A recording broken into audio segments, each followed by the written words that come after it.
Hello dear students, welcome back to CSE tutorial. In this video of class 8th, you will learn the chapter 11, mensuration exercise 11.2. First question is, the shape of the top surface of a table is a trapezium. Find its area if its parallel sides are 1 meter and 1.2 meter and perpendicular distance between them is 0.8 meter.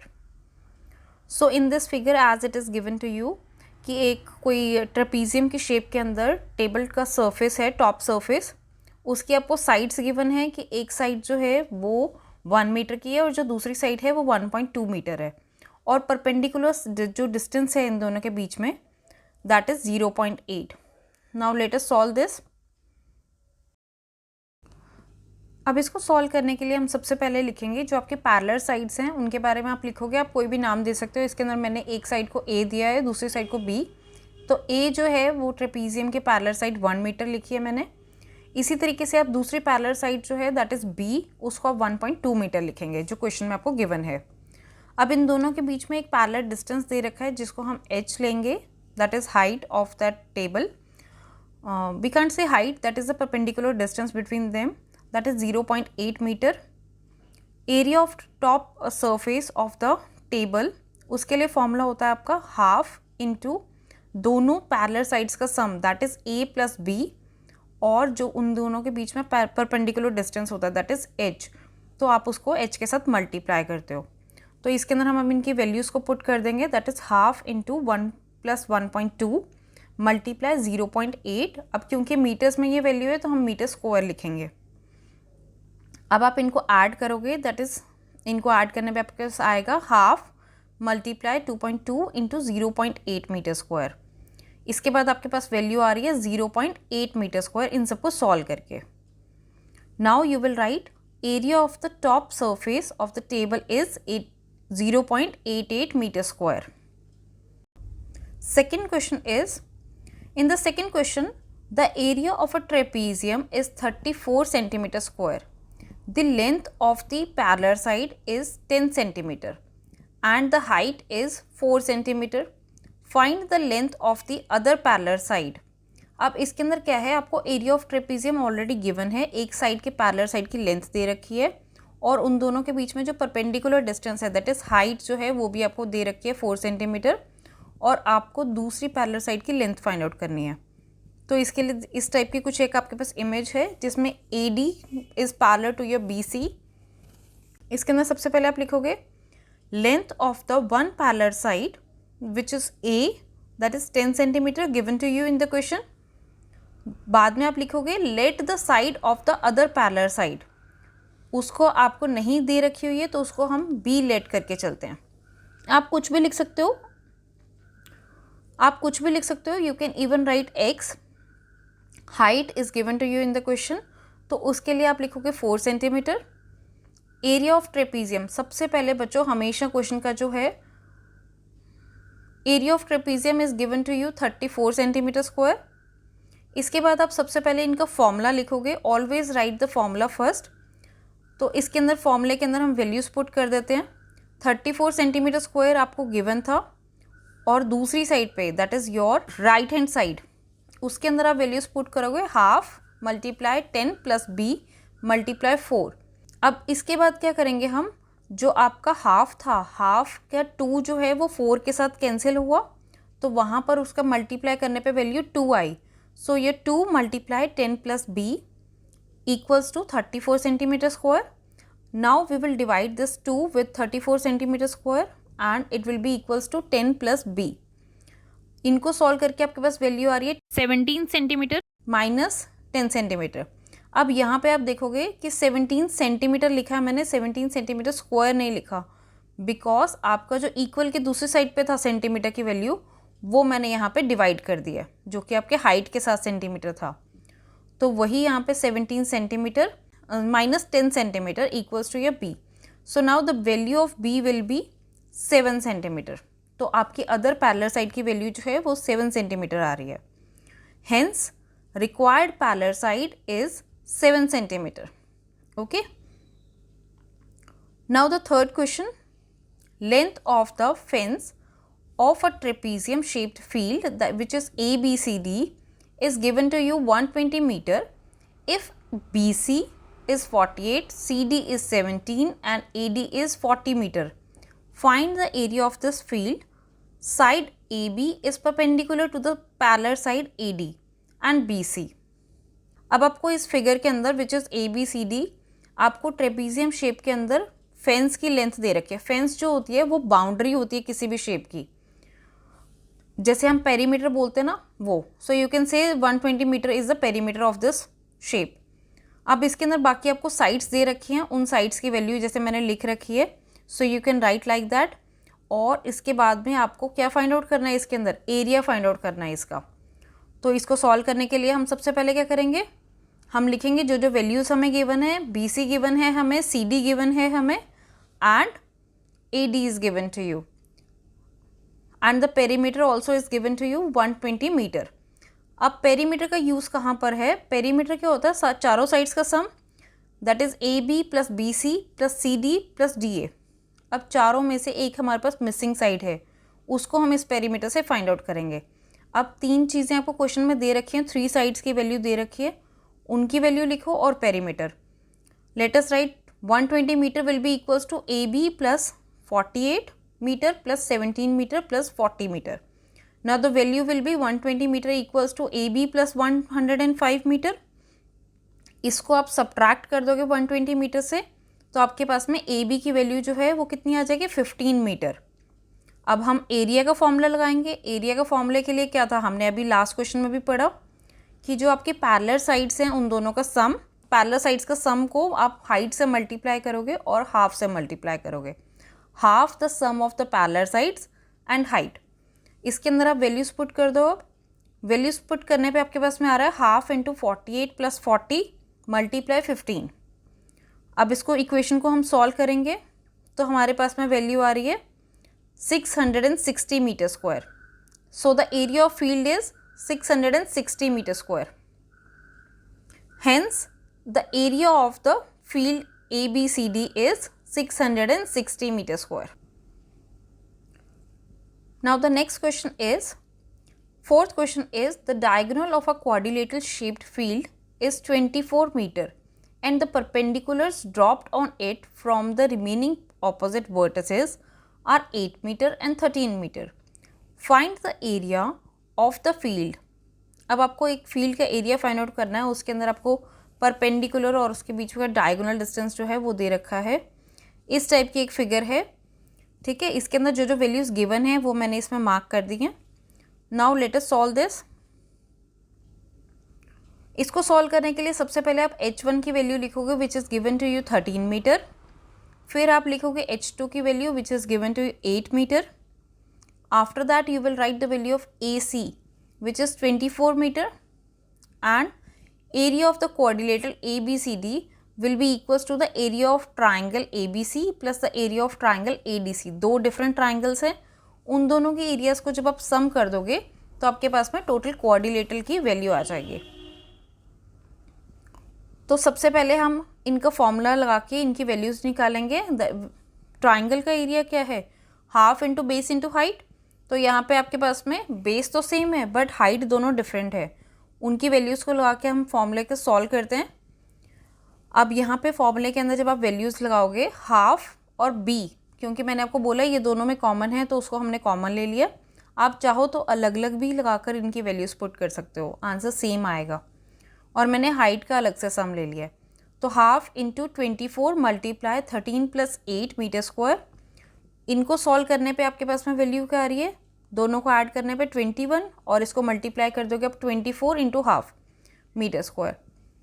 तो आपके पास value है 252 meter square. So hence the required area of the field is 252 meter square. जो आपकी required field थी जो कि quadrilateral shape की थी उसको हमने दो ट्राइंगल्स में बांटा और उसमें हमने ट्राइंगल का फॉर्मूला लगाकर उसको सम कर दिया. उससे आपके पास पे क्वाड्रिलेटरल की वैल्यू आ गई. Fifth question is, the diagonals of a rhombus are 7.5 centimeter and 12 centimeter. Find its area. अब आपको एक rhombus के diagonals दे रखे हैं, उसका एरिया फाइंड आउट करना आपने. इसको सॉल्व करने के लिए हम सबसे पहले लिखेंगे D1 which is 7.5, D2 which is given to you 12 centimeter. Area of rhombus is half into D1 into D2, यानी कि जो दोनों डायगनल्स होते हैं उन दोनों को मल्टीप्लाई करना है और उनका हाफ करना है. रोम्बस जो है that is similar to your square. Square की चारों साइड्स परपेंडिकुलर होती हैं, बट रोम्बस की चारों साइड्स पैरेलल होती हैं, एक दूसरे के परपेंडिकुलर नहीं होती हैं. तो इसीलिए हम उसके अंदर डायगोनल लेके चलते हैं. अब इसके अंदर इनकी वैल्यूज़ पुट करते हैं जो आपको गिवन थी D1 और D2 की वैल्यू. इनको सॉल्व करने पे आपके पास वैल्यू आएगी 45 centimetre square. Therefore the area of rhombus is 45 centimetre square. Now the sixth question is find the area of a rhombus whose side is 5 centimeter and whose altitude is 4.8 centimeter. If one of the diagonals is 8 centimeter long, find the length of other diagonal. अब इसके अंदर क्या है, आपको rhombus का area find out करना है जिसकी एक साइड आपको 5 सेंटीमीटर दी हुई है. आपको उसका ऑल्टीट्यूड भी दे रखा है, बट उसका एक ही डायगोनल आपको गिवन है, दूसरे डायगोनल की लेंथ फाइंड आउट करनी है.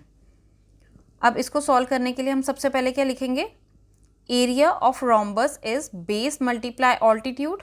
ये भी उसका एक फॉर्मूला रहता है, एक फॉर्मूला वो था जो मैंने आपको पिछले क्वेश्चन में बताया था.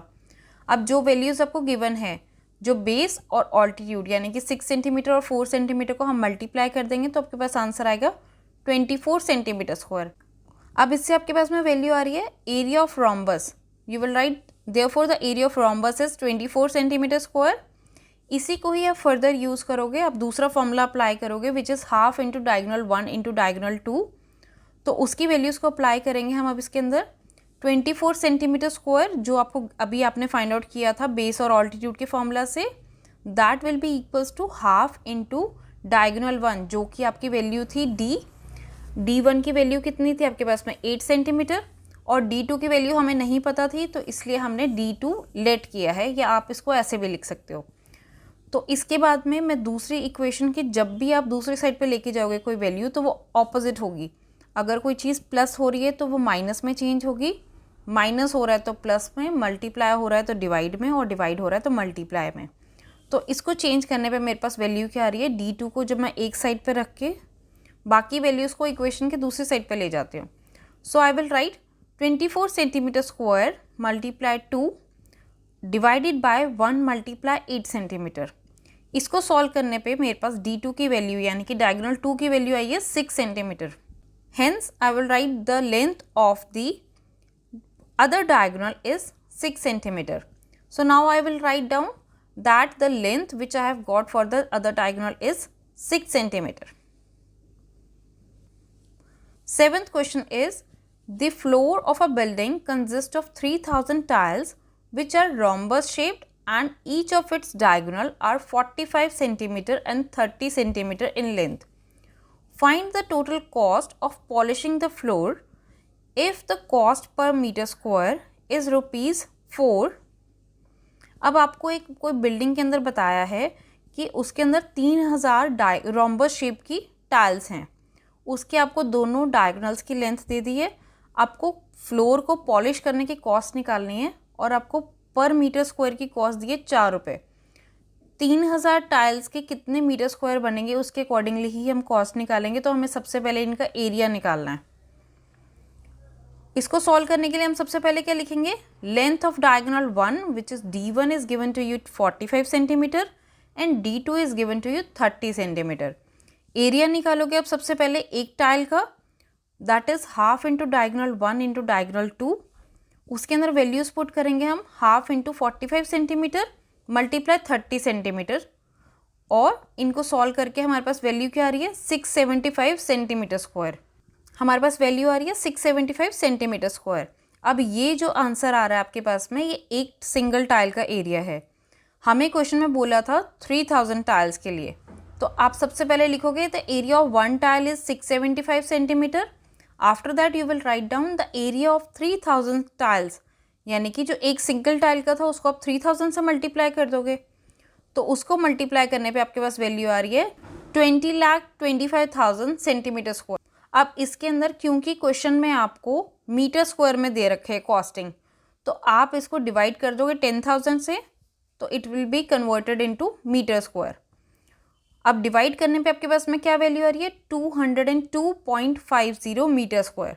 ये आपका एरिया आया 3000 टाइल्स का। अब हमें कॉस्ट दे रखी थी एक की, कॉस्ट कितनी दी हुई थी, कॉस्ट ऑफ पॉलिशिंग 4 रुपीज़ पर मीटर स्क्वायर। अब इसको जब हम मल्टीप्लाई कर देंगे जो 3000 टाइल्स का एरिया आया था उससे आपके पास में कॉस्टिंग आ जाएगी। Hence we will write down the total cost of polishing will be equals to 810 rupees. So the cost is, total cost of polishing this floor, this 3000 tiles is 810 rupees. Next question is, Mohan wants to buy a trapezium shaped field. Its side along the river is parallel to and twice the side of along this road. If the area of this field is 10,500 meters square and the perpendicular distance between the two parallel sides is 100 meter. Find the length of the side along the river. अब इस question के अंदर क्या है कि मोहन जो है वो एक ट्रेपीजियम शेप का फील्ड खरीदना चाहता है, एक कोई जगह खरीदना चाहता है।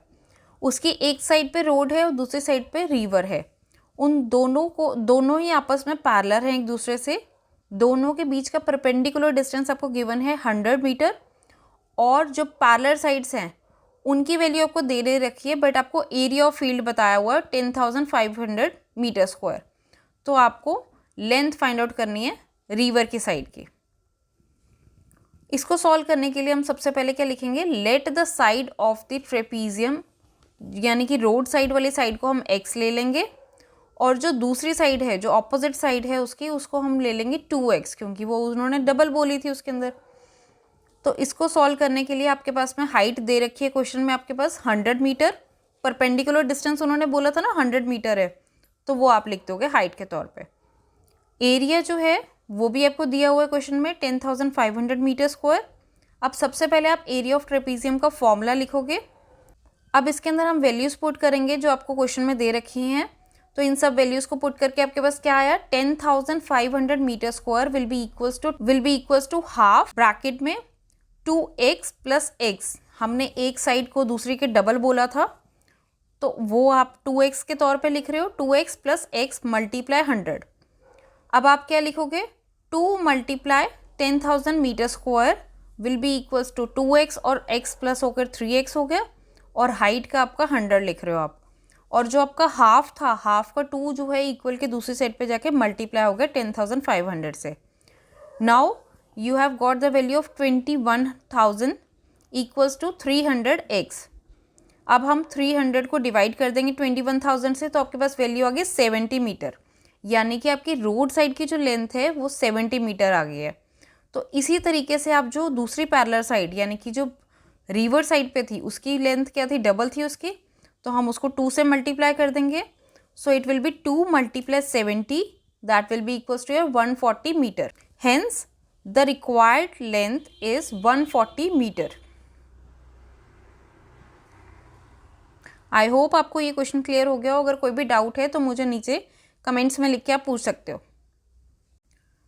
नेक्स्ट क्वेश्चन है, top surface of a raise platform is in the shape of a regular octagon as shown in the figure.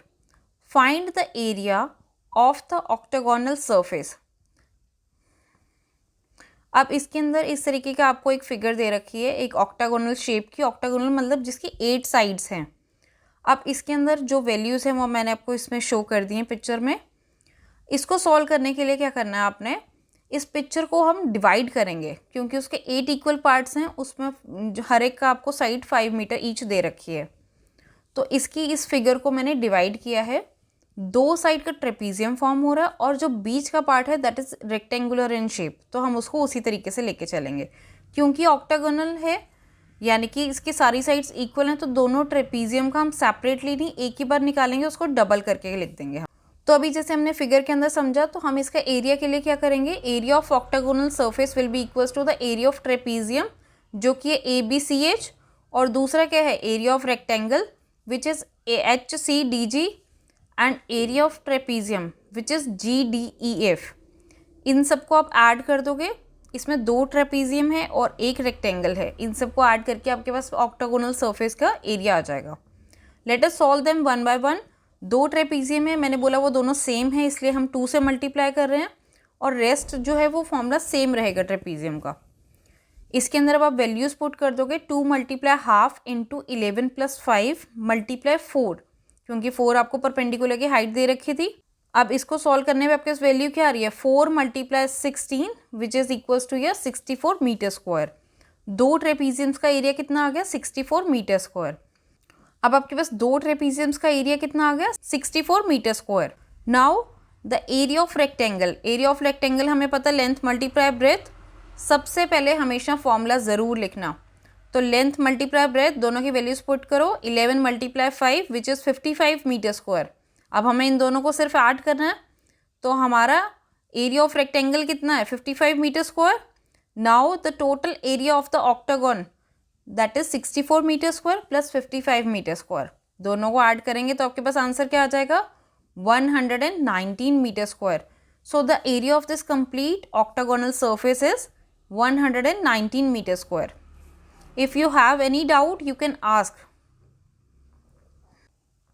The next question is, there is a pentagonal shaped park as shown in the figure.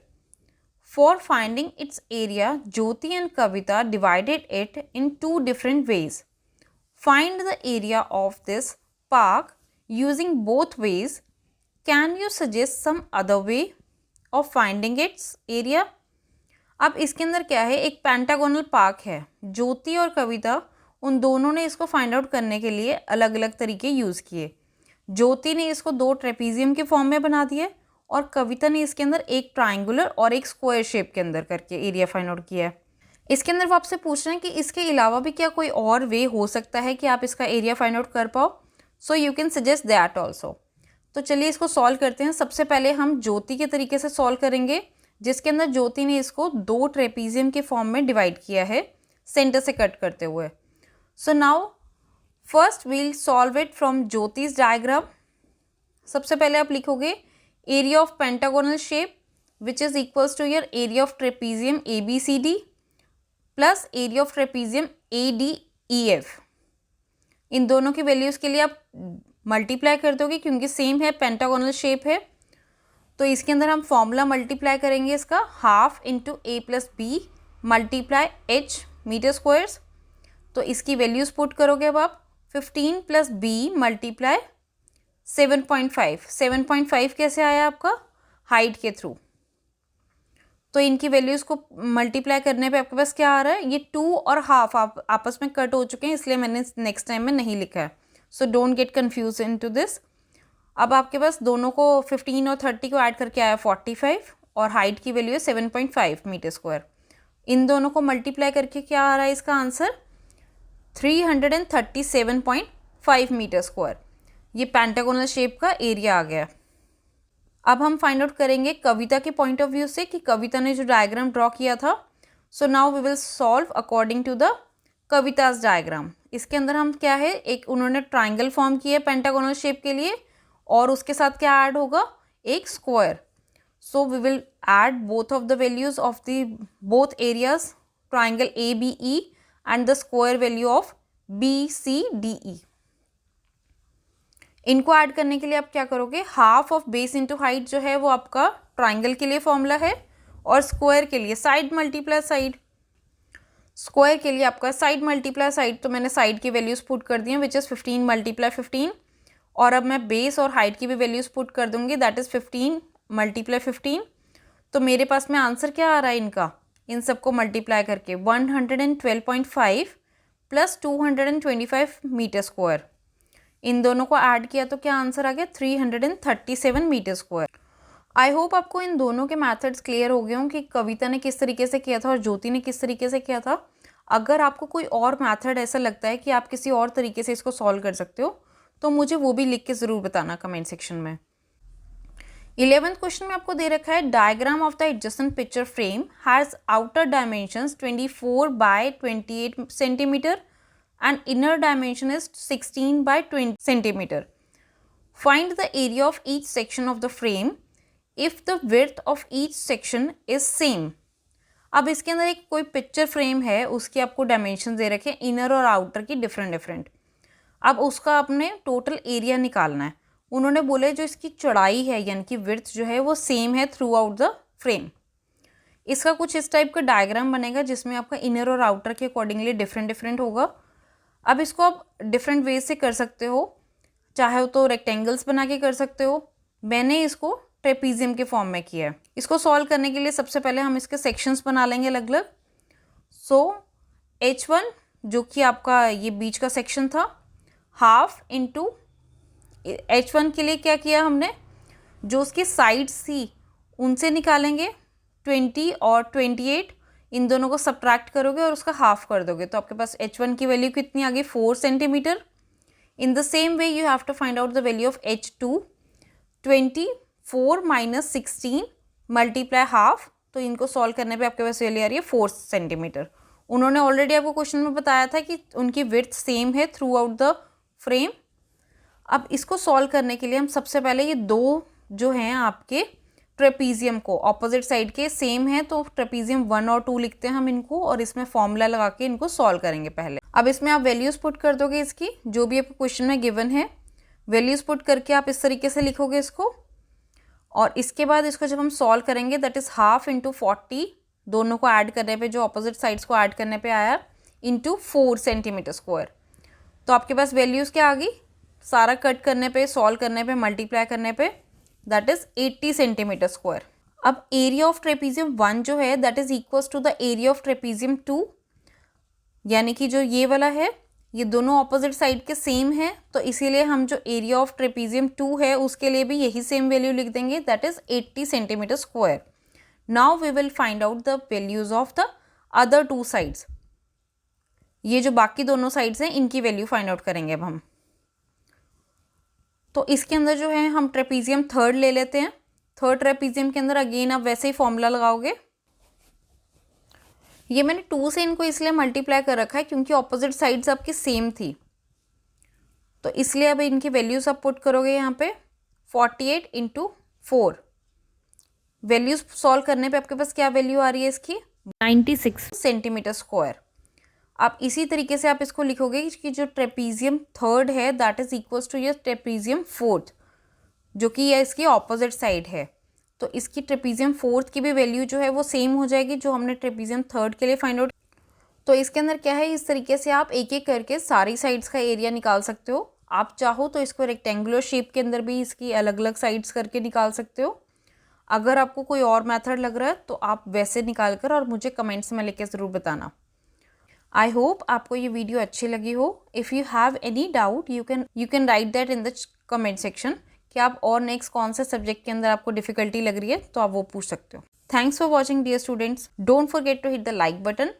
Subscribe if you are new to CSE tutorial, subscribe करो और अपने friends के साथ भी ज़रूर share करो। Thank you.